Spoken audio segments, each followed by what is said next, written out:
ahli ilmu rumah tangga. Tolong rumah tangga Anda ini harus benar-benar baik. Bagaimana agar rumah tangga Anda baik? Pastikan rumah Anda rumah nyaman untuk keluarga. Tidak boleh ada caci maki, tidak boleh ada olok-olokan di rumah Anda. Kalau Anda ingin membangun generasi yang hebat, yang bagus, Anda mulai dari diri Anda sendiri. Jangan nuruti egois Anda, kekeras kepalaan Anda. Sifat jelek jangan dilanjutkan, harus kita akhiri untuk membuat lingkungan yang baik untuk tumbuh anak-anak dengan baik di rumah yang baik. Makanya mungkin ini nasihat untuk pengantin lah sekalian, karena semuanya antara dua. Kalau belum jadi pengantin, ya pengantin lama sama pengantin baru, pokoknya ada pengantinnya semuanya. Jadi kita harus bicara pengantin dah hari ini. Jadi dalam berumah tangga itu harga mati dong, harus indah, nggak boleh ditawar. Hanya orang bodoh saja. Apakah ada orang berkata begini, aku mau nikah niatku adalah mau berantem? Itu hanya orang gila. Orang yang menikah niatnya mau berantem itu hanya orang gila. Sebelum menikah tidak ada gila, tapi yang banyak orang pada gila setelah menikah. Ajib, setelah nikah berantem, berarti kan gila tadi. Kenapa harus seperti itu? Kebodohan. Kalau kita cermati dalam pelajaran singkat ini akan tahu orang yang seperti itu orang bodoh sekali.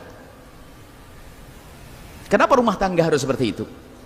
Bukankah indah itu ya indah, mesra itu ya mesra, bahagia itu ya bahagia? Kenapa rumah tangga harus dibangun dengan seperti itu? Keindahan tidak ada. Ada sebabnya. Mungkin kalau kita rentet dari awal, tolonglah jadikan rumahmu untuk mendatangkan kebahagiaan yang sifatnya maknawi. Teorinya bukan teori dohir, tapi batin. Yang pertama, agar rumah tangga Anda indah adalah jadikan rumah Anda rumah yang baik, yang kenal Allah. Jadi ya rumah kita yang harus kita gunakan untuk mendengar Al-Quran, membaca Al-Quran, digunakan untuk sholat sunnah agar penuh rahmat. Sholat sunnah pun jangan hanya di musola kecil yang panas berdebu itu. Kita bisa saja di ruang makan, di dapur tinggal gelar sajadah, pindah-pindah begitu, nyiasati kemalasan kita. Sambil nunggu nasi masak, kita di depan pindah. Coba kalau ibu punya tiang 4 sama kamar 4 untuk anak-anaknya, anaknya 4 punya kamar masing-masing. Sebelum tidur ibu ngampiri anak sambil lihat sholat 2 rakaat, sambil megang kepalanya sang anak, sambil doain. Pindah lagi kamar sebelahnya. Setiap hari sholat berapa rakaat? 8 rakaat karena anaknya 4. Dan itu nggak kerasa, Bu. Dan itu akan terasa indah bahasanya anaknya didoain oleh ibunya. Ya salam. Nggak usah pakai macam-macam, nggak usah pakai kata kasar, cukup Anda masuk ke kamarnya melakukan sholat 2 rakaat, rumah indah, lalu Anda mendekat ke sang anak, biarpun sudah tidur jangan ragu untuk menyentuhkan tangan Anda di telapak kakinya atau di kepalanya, Anda kecup keningnya, biarpun dia tidur jangan-jangan dia terbangun, rasanya adalah keindahan. Dekat kepada Allah di rumah Anda, dan biasakan hal-hal semacam ini. Jangan oh sudah tidur, enggak, Bu. Allah yang maha tahu kalau Anda menyentuh dia kok. Karena Allah tahu yang Anda menyentuh anak, maka akan disampaikan oleh Allah ke hatinya, sehingga menjadikan anak sayang kepada Anda, anak patuh kepada Anda, anak bisa diarahkan oleh Anda. Hidup itu seperti itu, jangan sampai hidupnya hidup orang kaku kasar. Jadikan rumah Anda rumah untuk mohon maaf kebaikan, maka jangan digunakan untuk hal yang tidak baik. Nonton sesuatu yang diharamkan, nggak pantas dan sebagainya. Televisinya segede itu, tak taunya diputar adalah mohon maaf yang mengusir malaikat. Apa yang mengusir malaikat? Perempuan-perempuan yang membuka aurat di situ, yang haram kita lihat. Harus kita hindarkan dong di rumah kita. Katanya pengen jadi rumah rahmat, rahmat itu indah. Ya kita budayakan dong anak kita untuk mendengar sesuatu yang baik. Kalau ada televisi, hari ini ada kok televisi Islami. Bahkan teman-teman di Al-Bahjah juga sudah membuat televisi Al-Bahjah seperti ini. Diputar 24 jam, nggak akan mengganggu anak-anak kita. Loh, kita yang rindu kepada Allah dan Rasulnya, kenapa kok kita masih belum menghadirkan di rumah kita sesuatu yang maslahat untuk anak kita? Jangan dibebaskan dengan parabolanya, channelnya macam-macam, pembantunya malas, sehingga anak kita setiap hari dicekoi dengan tontonan yang tidak bagus. Nah, ini kebodohan kita sebagai orang tua, membiarkan anaknya dididik oleh orang yang membantu di rumah kita dengan diberi tontonan, karena dikasih handphone untuk nonton anak kita sambil bekerja. Karena apa? Kita bebani dengan beban yang lebih, suruh masak, menyuci baju, sama ngemong anak kita. Akhirnya apa? Anak kita dirusak, kasih handphone, suruh nonton. Ayo, apa yang ditonton? Ada atau tidak? Saya kan itu? Bukan? Jangan saya, nggak boleh. Loh, itu kebodohan. Akhirnya anak kenal yang tidak karu-karuan. Ini tidak pernah dicermati bahwa pendidikan ini penting. Pendidikan dimulai daripada menjadikan rumah kita rumah yang kenal Allah. Yang pertama itu ya. Yang kedua adalah ambil, wahai para calon manten, dengar semuanya, yang calon manten sama manten tua. Sama manten tua perlu. Yang kedua, agar rumah tangga indah, ambil dari keberkahan orang tua. Hati-hati, jangan dilawan ini. Rumusnya sederhana, hei suami, ajari istrimu agar semakin hari semakin baik dengan bapak ibunya, bukan ibumu, paham? Hei istri, ajari suamimu agar semakin hari semakin baik dengan bapak ibunya, bukan ibumu. Jangan salah. Rumusnya salah, berantakan, egois. Ajari, ingatkan. Kalau ternyata suaminya sedikit kasar sama ayah ibunya, ingatkan. Bukan ibumu, wahai istri, bukan. Ibunya suamimu tuh. Kenapa? Karena suamimu itu kalau dia baik dengan bapak ibunya, perhatian, pengabdian dan seterusnya, maka suamimu itu laki-laki saleh yang layak menitipkan benih di rahimmu. Bayangkan suami yang nggak benar sama bapak ibunya, kasar, kurang ajar, Masya Allah, tak taunya akan ditip benih di rahimmu, akan jadi manusia kayak apa itu. Hai para suami istrimu, jadikan dia semakin hari semakin baik dengan bapak ibunya. Kalau dia wanita yang baik dengan bapak ibunya, pengabdiannya tinggi, tulus, ikhlas kepada bapak ibunya, maka dia wanita solehah yang layak engkau menitipkan benih di rahimnya, akan subur menjadi anak yang soleh-solehah. Coba kalau sudah istri yang kurang ajar sama bapak ibunya, waduh, Masya Allah, akan lahir anak kurang ajar sama anda, rugi anda. Loh, ini jarang diperhatikan, sehingga banyak menjalani pernikahan dengan kebodohan. Di samping itu lihat, rayuan kan bermacam-macam. Ada rayuan gombal beneran, bulan madu di atas awan, gombal bukan? Ada rayuan yang dahsyat tanpa disadari, tapi rayuan sebetulnya. Rayuan itu bagaimana pasangan kita semakin terpesona dengan kita. Kalau kebalikan dari ini sebenarnya mengikis cinta tanpa disadari. Banyak perempuan bodoh, laki-laki bodoh, cintanya dikikis dengan perbuatannya. Contoh begini, seorang suami diajak oleh istrinya, abang anterin dong ke toko, supermarket, mau belanja, ke pasar. Ya dek. Sang suami nemeni istrinya belanja di supermarket, anggap saja toko gitu saja. Kemudian sang istri ngambil minyak goreng 1 kilo. Kata sang suami, dek tambah dong. Turun tambah. Beli apa saja, gula 1 kilo, kata sang suami, tambah dong, jadi 2. Semuanya jadi 2. Bang, untuk apa sih bang? Sudahlah dek. Betul, akhirnya biasa, adik sang istri ngikuti saja. Setelah itu suaminya bayari, bawa pulang. Sampai pulang ke rumah, sang istri merapikan belanjaannya. Yang belanjaannya sendiri tadi ya ditata. Terus, bang, ini yang ini gimana, mau diapain ini? Dibungkus sayang. Bungkus? Iya, ini kardusnya, tadi aku sudah pesen. Dibungkus kardus rapi. Terus mau diapain bang? Mau aku kirim. Kirim kemana? Ibu. Kan ibu abang sudah meninggal. Ibumu sayangku. Ayo, apa tidak jatuh cinta istri begitu? Tak tahu, ya Allah, suamiku ingat ibuku, aku saya tidak ingat. Ini pantulan cinta yang dahsyat, yang jarang dihadirkan kecuali oleh orang-orang cerdas. Bayangkan seorang istri dikasih oleh suaminya uang pas-pasan, ternyata tetap disisihkan, dikumpulkan untuk mertuanya. Abang, tolong ini kirim untuk ibu. Ibu siapa? Ibunya abang. Allah. Nggak bisa berkata-kata sang suami, istriku mikirin ibuku. Hari ini ada suaminya transfer, istrinya cemberut 1 bulan. Oh, itu jin pakai kerudung. Nggak tahu ketemu di mana perempuan semacam itu. Ada lagi suami kalau istrinya lagi kirim duit ke bapak ibunya langsung marah-marah. Ini kejadian di alam nyata. Seorang ibu-ibu suatu kita ngadep kepada kami. Cerita, Buya, alhamdulillah saya sudah jadi PNS. Ya, alhamdulillah. Maksudnya Bu gimana? Berarti saya punya gaji yang cukup, ya alhamdulillah. Suami ada suami ngasih nafkah, ngasih alhamdulillah. Cuman ini Buya saya mau tanya, kan saya punya gaji, apa boleh Buya saya ngasih gaji, sebagian gaji saya berikan kepada ibu saya yang jualan di pasar? Ibu saya orang fakir, ibu saya. Kami tanya, itu duit siapa Bu yang ibu kasihkan? Duit saya sendiri. Kalau duitnya ibu mau ibu kasihkan ke siapa saja boleh, apalagi kepada ibunya. Langsung dia, alhamdulillah, boleh ya? Boleh Bu, cuman saya mau tanya, tadi ngomong bolehkah saya ngasih ke ibu tanpa sepengetahuan suami? Ini ada tambahannya. Duit sama Bu? Duit saya sendiri Buya. Kalau duit suami nggak boleh, harus izin. Duit saya Buya, ya sudah, kalau duitmu boleh kau bagikan ke siapa saja. Alhamdulillah, kata sang ibu tersebut. Iya Bu, cuman saya mau tanya Bu, boleh nggak? Tanya apa Buya?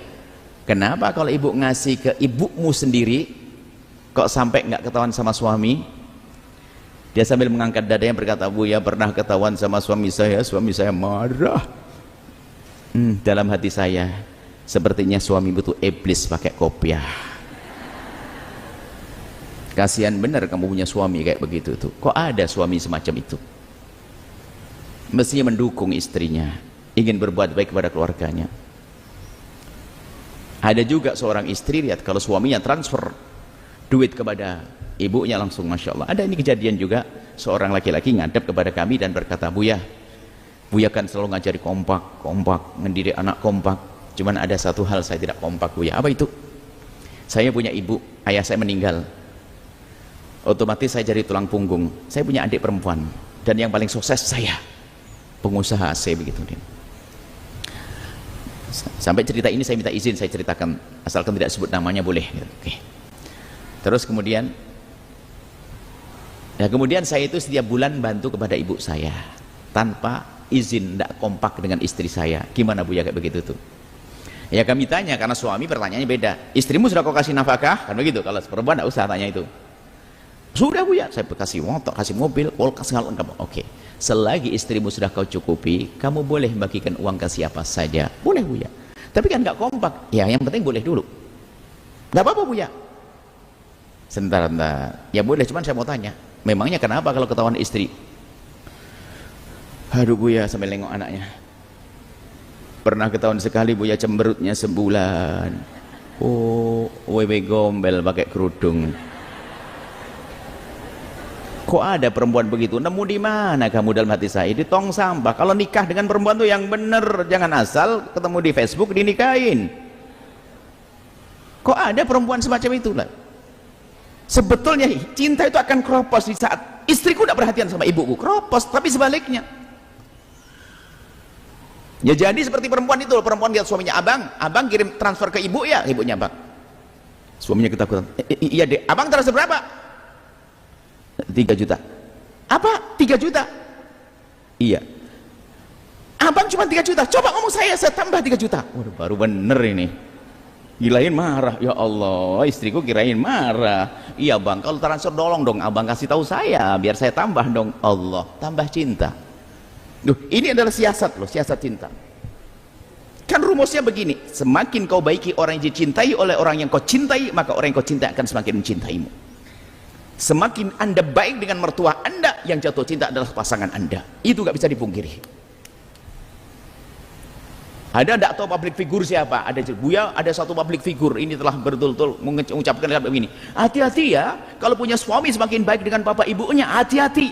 Wah ini iblis. Lihat saja rumah tangganya bakal hancur suatu ketika nanti. Kok ada ngeracuni begitu? Suaminya baik sama bapak ibunya kok malah bingung. Harus senang didukung. Di balik itu ternyata keberkahan, dan ini yang sering dilupakan. Anda harus sering mengingatkan pasangan Anda untuk dekat kepada orang tuanya, dengan saudara-saudaranya. Ada suatu ketika orang kaya sudah cukup, kalau sudah mertuanya datang protesnya apa? Nginep di hotel. Nggak seneng mbak ibunya mertuanya datang, astagfirullah. Mesti yang ngomong, dek, umi mau datang ya? Iya, ayo siapin segalanya. Ipar, adik-adik mau datang ya? Iya. Oh, ada seorang perempuan kalau sudah adik iparnya mau datang, dijamin kulkas bersih, rumah kotor. Astagfirullah, kelihatannya cantik hadir pengajian, tak taunya dia jin nyamar ya. Di sini mah nggak ada yang nyamar, solehah semuanya, amin. Makanya sederhana rumusnya, ajari pasanganmu agar semakin hari semakin baik dengan bapak ibunya, disitulah keberkahan hidup, rumah tanggamu akan indah. Bahkan kalau saatnya rumahmu pas-pasan, jadikan mertuamu senang. Bang, apa dek? Kita mungkin makannya sehari ini hanya 2 kali, tidak 3 kali. Kenapa? Untuk diberikan ke ibu. Oke. Untuk ibu, oke. Biasa. Bahkan mengalah. Lihat Allah Maha Tahu dan Allah Maha Kuasa. Kurang lebihnya seperti itu. Jadi kepada Allah, kepada orang tua, dan kepada saudara. Ini adalah di antara yang harus kita hadirkan dalam kehidupan kita. Tolonglah. Karena itu termasuk merayuan dahsyat. Nggak bisa berkata-kata nanti. Pasanganmu akan semakin jatuh cinta dengan kebaikan yang engkau berikan kepada orang yang dicintai oleh suamimu. Suamimu pasti cinta ibunya, tapi diam-diam ini ada kebodohan. Cuman nggak enak saja. Suami, istrinya paling jahat sama ibu mertuanya. Itu hanya bertahan beberapa tahun saja, tapi sang suami itu selalu berdiskusi dengan hatinya. Kok gitu ya? Ibuku yang melahirkan begituin ya. Apalagi masih cinta, sayangku, kurang ajar kau. Ibuku saja kau gitu kan. Hilang, kropos itu cinta. Saya yakin akan kropos. Kenapa? Ibunya yang melahirkannya. Termasuk dalam pernikahan, sebelum menikah pun juga harus dengan kecerdasan. Kan pernah ada orang demi cinta, kan begitu ya?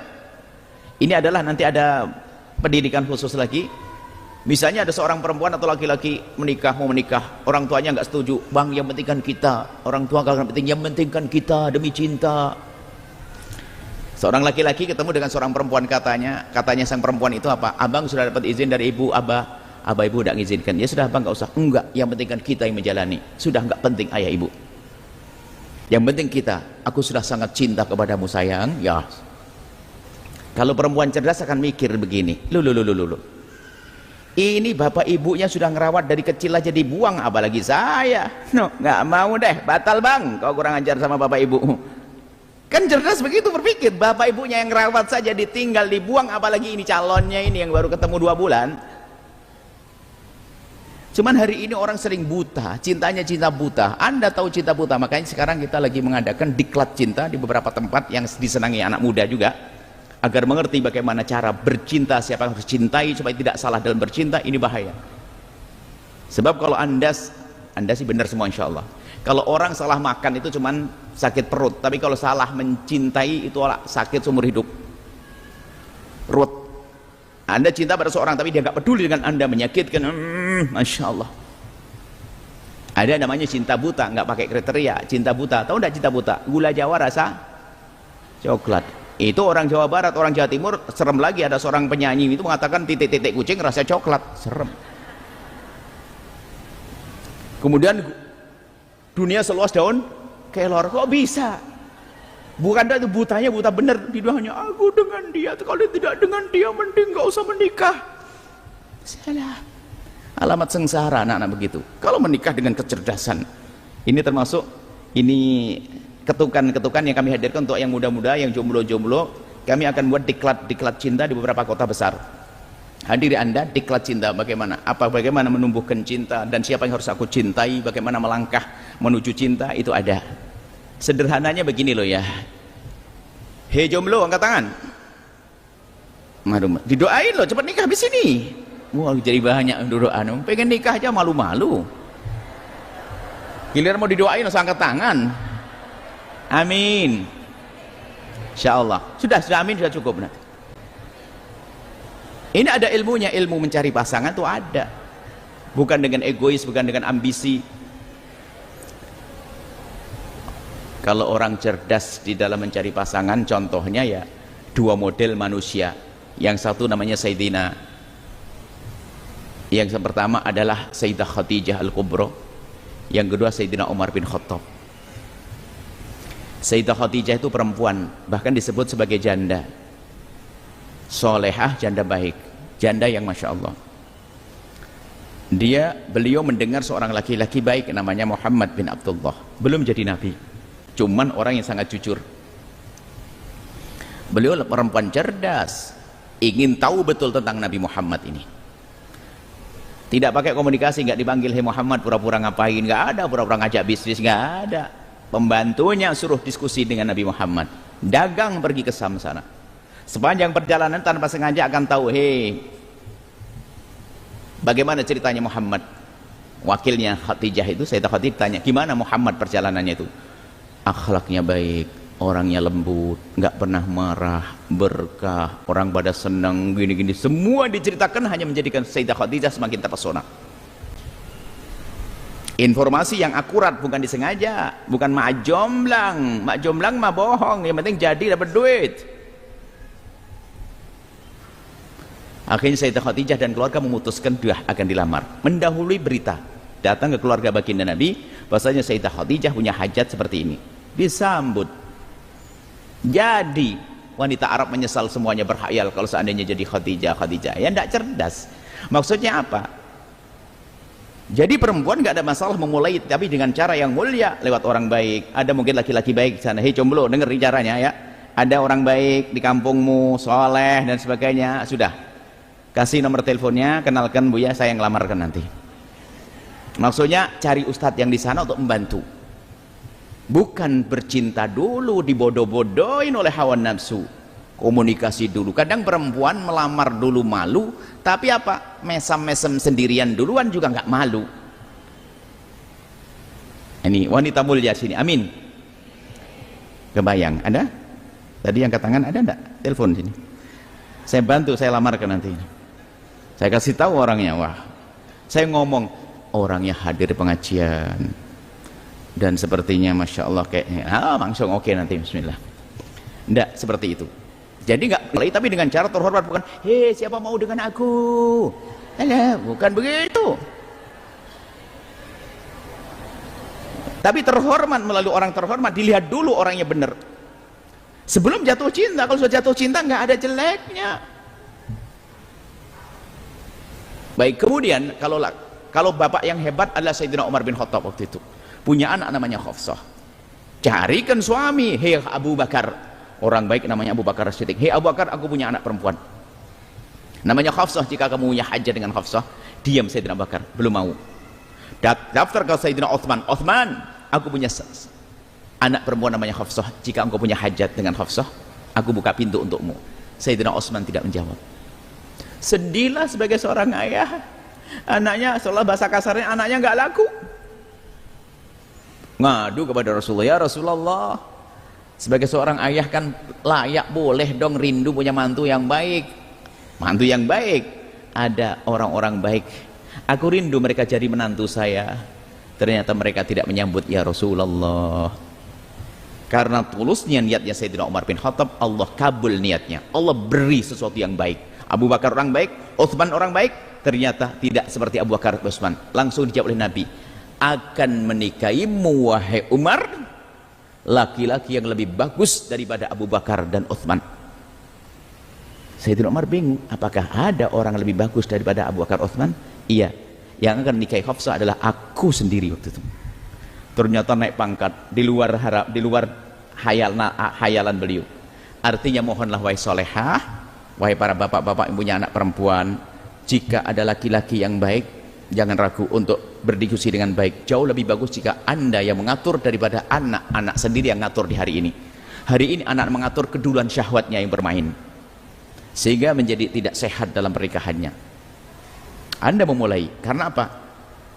Laki-laki itu tidak melamar putri Anda, itu bisa jadi memang tidak tertarik dengan putri Anda, atau memang silau dengan putri Anda. Dua-duanya sangat mungkin. Tapi bisa jadi laki-laki ini memang tidak pernah berpikir dengan perempuan. Tiba-tiba ada berita dari Anda, langsung kepikiran pertama adalah tawaran Anda. Langsung bismillahirrahmanirrahim. Ini adalah gambaran tentang bagaimana mencari pasangan yang baik. Baik, kita lanjutkan. Yang jomblo-jomblo jangan ragu. Yang susah itu adalah nikah dengan ambisinya. Semoga ini perempuan-perempuan ini pada sukses. Tapi hati-hati, perempuan sukses itu godaannya gede. Kalau sudah perempuan mulai sukses itu biasanya ada muncul satu sifat. Dan bukan anda solehah semuanya. Cari pasangan jadi susah. Kenapa? Khayalannya macam-macam. Kalau saya begini, suami saya harus lebih begini. Sehingga menjadi mempersempit calon pilihan. Sebelum menikah juga susah. Karena apa? Saya punya begini. Sehingga orang datang, wah ekonominya di bawah saya, tidak mau. Pendidikan di bawah saya, nggak mau. Ini bawah saya, nggak mau. Bayangin saja, apalagi di samping dia sukses karirnya. Anggap saja seorang perempuan dokter spesialis apa? Umurnya sudah 37, sama nyekles spesialis kan panjang, 37.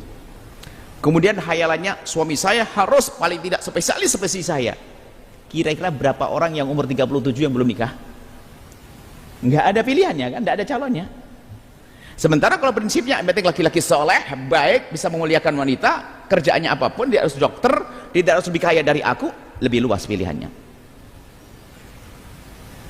Sehingga mohon maaf kami ingatkan, banyak perempuan menjadi susah mencari pasangan pada akhirnya di saat dia menikah dengan ambisinya. Ambisinya, saya harus dapat suami begini. Sementara dia tidak perlu dengan itu. Misalnya kriteria itu ada 5, dia butuh 5, ada orang butuh 4, ada orang butuh 2, ada orang butuh 1. Kalau butuh 1 jangan nyari 5. Anggap saja begini, saya sudah punya rezeki. Anggap saja, mohon maaf ini kisah janda barangkali, saya punya rezeki, saya sudah punya anak, saya yang perlu laki-laki yang menemaniku ibadah. Tidak usah bicara tentang ekonomi. Yang soleh, yang baik, maka tidak akan berpikir tentang anak dan sebagainya. Ada yang saya perlu keturunan dan sebagainya, Anda boleh berpikir itu. Akan tapi karena perempuan itu sudah punya kesuksesan, seharusnya kesuksesannya menjadikan dia semakin bahagia. Tapi banyak perempuan justru dengan suksesnya menjadikan dia sengsara. Jadilah Anda sukses bahagia, amin. Termasuk di saat suami istri, makanya kami selalu ingatkan, ini dalam irama rumah tangga saja, istri bekerja boleh asalkan dapat izin suami, kemudian tempatnya terhormat, halal, tidak meninggalkan tugas yang lebih berat, lebih penting. Yang kelima ini kami letakkan di paling terakhir, ternyata ini yang paling penting, wahai wanita. Anda rata-rata bekerjakan semuanya dan bisa jadi sukses beneran, amin. Tapi tolong dengar nasihat ini supaya Anda tetap sukses bahagia. Apa artinya Anda sukses bisnis tapi tidak bahagia? Yang kelima adalah semakin tawadhu kepada suami. Biasanya kalau sudah mulai kesuksesan ini, lihat berubah perilakunya dengan suami. Kita ngomong dengan ibu-ibu yang katanya pengusaha, katanya tidak tahu perempuan apa gitu, kumpulan akhirnya kita hanya guyonan. Biasanya perempuan kalau sudah mulai sukses itu, dia bisa telepon kepada teman kerjanya, karyawannya, kliennya, semuanya bisa dengan mesra manis. Tapi giliran ngomong sama suaminya, nadanya naik sedikit. Buya itu saya banget, ngomong doang.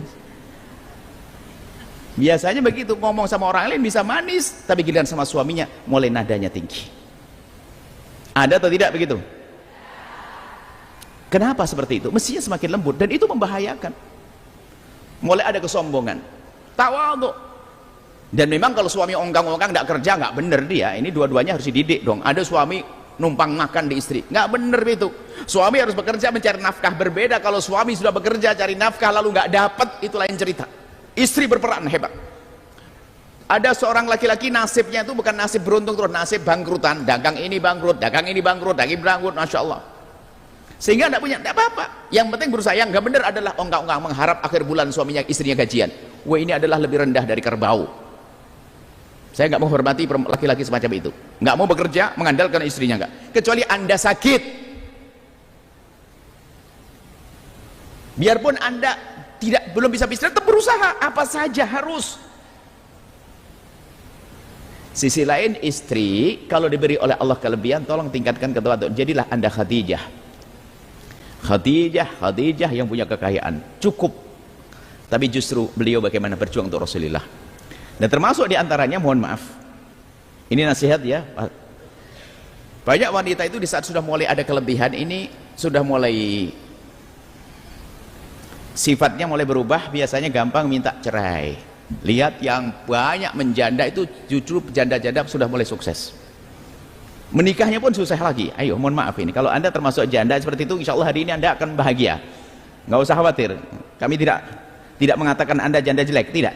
Banyak kalau sudah punya kelebihan, sebab kalau punya masalah itu biasanya masalah rumah tangga itu biasa pagi datang sore hilang, begitu kan? Sehingga rame-rame ini pagi besok ketemu minggu depan positif kembar 3, itu biasa. Cuman dia saat seorang istri sudah mulai sesuatu, baru punya masalah dengan suami 2 jam, sudah bang pisah saja, saya tidak betah begini, hidup kayak begini, neraka, cerai, ngajukan, dia punya duit. Giliran cerai bingung dia. Coba lihat, kadang muncul kesombongan di dalam dirinya. Baik, ini nasihat untuk wanita agar anda indah di rumah tangga anda. Imammu adalah suamimu. Kalaupun Allah berikan kepadamu rizki yang lebih, tetap anda harus lebih tawaduk kepada suami, yang indah kepada suami. Kemudian para suami, tolonglah, anda adalah imam. Sebagai imam, ngayomi. Sehingga ini kami jadikan penutup, jangan kasar di dalam rumah tangga. Ini akan kita buat wadah yang indah. Tidak perlu anda kasar perilaku, kasar ucapan dan sebagainya.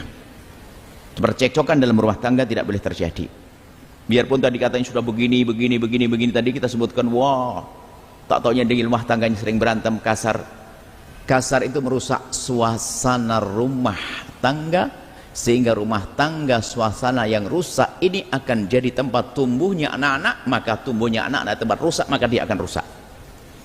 Gambarannya begini, wahai para ibu, nggak perlulah anda mencaci. Mulai kapan caci maki menumbuhkan cinta? Sehingga kalau diingatkan oleh pasangan terbuka, senang hati. Kemudian para wanita, mungkin kalau suami sering marah, mukul meja, banting pintu dan sebagainya, ada yang banting piring. Mulai kapan perilaku seperti itu menumbuhkan cinta? Bikin masalah, diam, apa itu? Kaget kan? Kaget. Ada yang nggak kaget? Jangan sering dengar begitu di rumahnya, enggak kan? Kaget semua tadi. Bagus, makasih kaget. Yang nggak kaget khawatir saya tadi.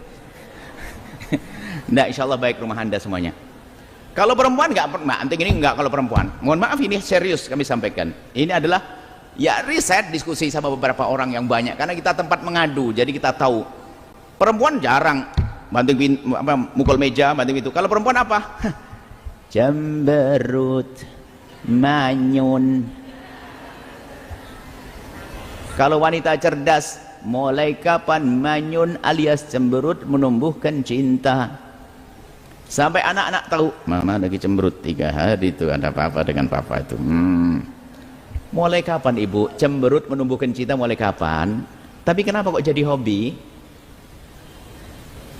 Itu menunjukkan sebenarnya dia nggak terima dengan pasangannya, diingatkan pasangannya tidak mau. Makanya rumah kita sekarang kita no cemberut. Kalau anda ketemu suami anda lagi marah kira-kira, lalu anda pegang hidungnya, senyum enggak kira-kira? Tambah marah? Anda yang megangnya sekarang tok. Kita sudah perlu membiasakan mesra di rumah. Jangan ada caci maki, jangan ada olokan, jangan tampak suka berantem dengan pasangan di dalam rumah kita. Gambarannya begini loh ya, coba. Anak kita, anak di kamar, buka pintu kamarnya, ngelihat ayah dan ibunya lagi cubit-cubitan dan suap-suapan. Sang anak balik lagi ke kamar, pejam mata. Oh, itulah hidup. Yang ada tambah kagum kepada ayahnya, tambah kagum kepada ibunya. Kekaguman yang ada di dalam hatinya ini adalah dasar untuk jadi anak yang mudah dididik. Akan tumbuh cinta kepada ibunya, tumbuh cinta kepada ayahnya. Lalu rumah tangga yang tenang. Kenapa? Contohnya indah. Tapi di rumah sebelahnya, anak buka pintu kamarnya, ngelihat sang ayah ibu berantem, langsung anak sambil nutup pintu, lanjutin sampai pagi, ayo. Sudah nek dengan orang tuanya. Akhirnya apa? Direkam itu cara hidup. Sehingga kalau masalah ribut. Sehingga waktu sekolah SMP di sekolah tetangganya, oh ada anak-anak muda SMP berantem, itu ya anak itu. Kenapa? Dia itu tidak pernah ngerti solusi permasalahan kecuali berantem dan ribut. Karena apa? Contoh di rumahnya. Makanya kalau ada di tengah jalan tuh ada anak SMP berantem SMA, jangan salahkan masyarakat. Tanyakan di rumahnya dididik kayak apa. Sebab dia yang namanya hidup tentu ada masalah. Cuman karena waktu dia punya masalah dengan temennya, contohnya ngomong kasar juga dibalas kasar, berantem. Ini waktu sekolah. Waktu menikah, pasangannya kan manusia biasa. Di saat menemukan sesuatu pada pasangannya langsung marah dan ribut kayak bapaknya. Contoh,